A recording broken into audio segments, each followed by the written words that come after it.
Thought you loved Larb. It's too larby? Not larby enough. You know I larb you. Sticky rice pudding. Well, we didn't order that. It's on the house. Oh, thanks. That's nice of him. I think he larbs you. Hey, what's up guys? Welcome back to Binging with Babish, where this week we're taking a look at Larb from Spider-Man Homecoming. A dish that I didn't really know existed until I saw the movie, but I'm so glad I did, because this stuff is tasty. Unfortunately, to make authentic Larb, you need to get your hands on some Thai glutinous rice. Oop, left the price tag on there, that's rude. I'm just gonna open this up, Steve 1989 MRE style, from the back. And this bag unfortunately lacks a gusset, but it still manages to stand up on its own. Look at that.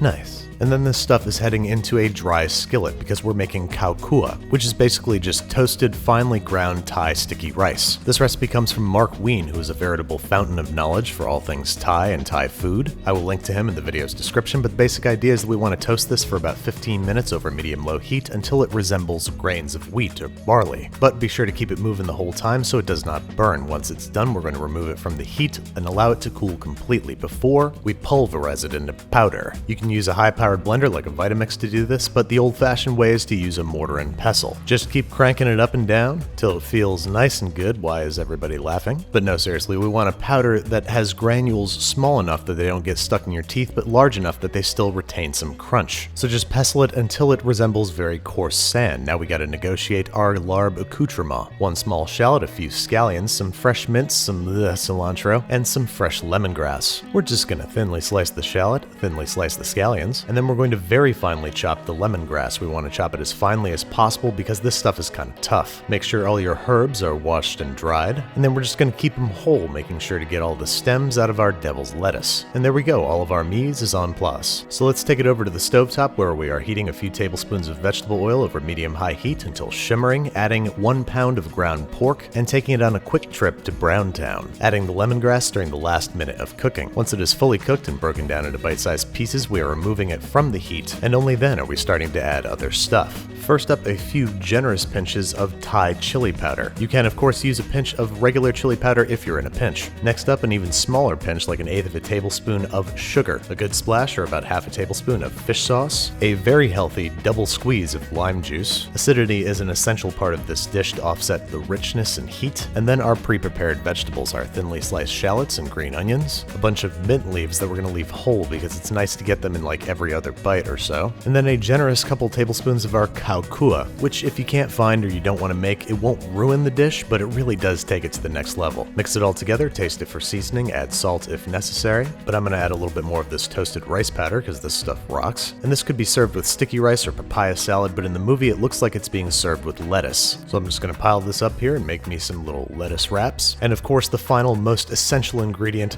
lots and lots of cilantro, aka the biggest problem that I'm going to have traveling through Southeast Asia one day. Pro tip, leave the cilantro in big chunky pieces so you can pick it off super easy when the cameras aren't rolling, and your audience will never know the difference.